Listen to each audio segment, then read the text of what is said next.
Video sebuah mobil terjebak di tengah jalan cor yang masih basah viral. Video mobil yang terjebak di tengah jalan cor itu viral setelah diunggah akun TikTok @khairulbahari23 pada Rabu 26 Juli 2023. Dalam video itu tampak sebuah minibus warna abu-abu dengan nopol BK1031HS terjebak di sebuah jalan cor yang baru dikerjakan. Roda mobil terjebak di material cor yang tersangkut sehingga tidak bergerak sama sekali.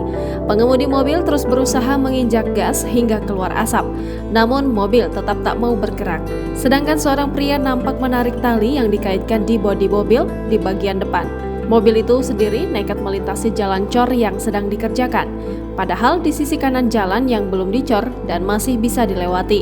Sedangkan para pekerja terlihat cuek dan meneruskan pekerjaan mereka di ruas jalan lainnya.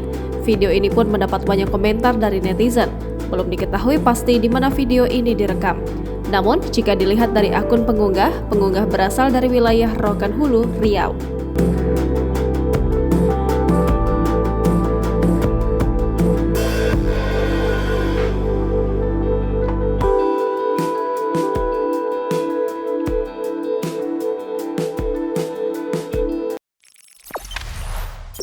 Jangan lupa subscribe, share, komen, dan like ya!